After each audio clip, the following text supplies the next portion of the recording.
Bon, assez évident, les impressions, je pense que vous connaissez tous, je vous apprends rien, mais voilà, c'est le premier KPI à suivre.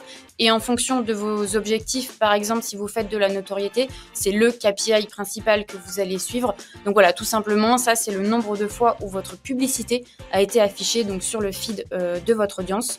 Donc voilà, c'est assez intéressant quand on veut avoir un ordre d'idée de la visibilité de la pub. Deuxième KPI qu'il a un peu plus intéressant, c'est le coût par clic.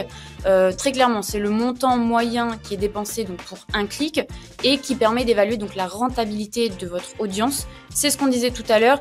Pour vous donner une idée et pour justement optimiser vos campagnes, le coût moyen par clic en France, en tout cas, il est entre 4 et 8 euros.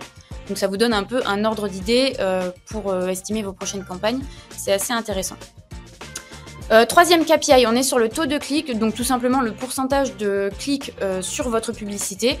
Un bon CTR, forcément, ça veut dire que le message et le visuel, ils ont capté l'attention, ils ont été assez intéressants pour que les personnes aillent plus loin. Et là, pour le coup, en France, on est sur une moyenne de 0,5%. Là, pareil, c'est assez intéressant parce que ça vous permettra de vous situer sur vos campagnes pour voir si vous êtes en dessous ou au-dessus. Évidemment, au-dessus, c'est assez intéressant.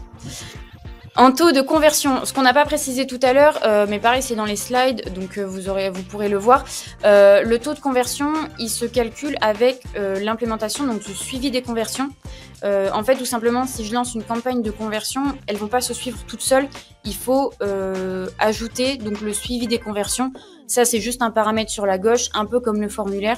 Voilà, il faut juste penser à l'implémenter pour l'ajouter à la campagne pour que justement LinkedIn puisse faire le suivi.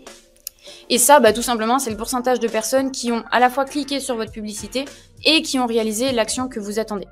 Et voilà, c'est ce que je disais, il faut bien l'implémenter dans la fonction suivi des conversions. Et dernière chose, c'est le coût par lead. Là, on va vous donner enfin un chiffre, ça c'est assez intéressant aussi. Évidemment, c'est le montant moyen donc pour obtenir un lead. Et là, pour le coup, c'est assez large comme fourchette, mais pareil, il n'y a pas de prix fixe. Ça dépend de beaucoup de critères. Mais pour vous donner une fourchette, ça peut varier de 30 € à 300 selon votre cible et la complexité de l'offre.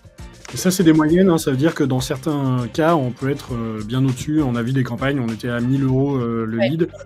Mais on est aussi dans des contextes où on est prêt à payer ça dans certains cas, dans certaines industries, sur certains sujets, parce que derrière, la taille du business est importante. Et c'est vrai que ce côté CPL, c'est un peu une fois qu'on est très mature, à la fois sur les ads, mais aussi sur ses canaux d'acquisition, sur ses chiffres et sur sa maîtrise dans le CRM de ce qui se passe après.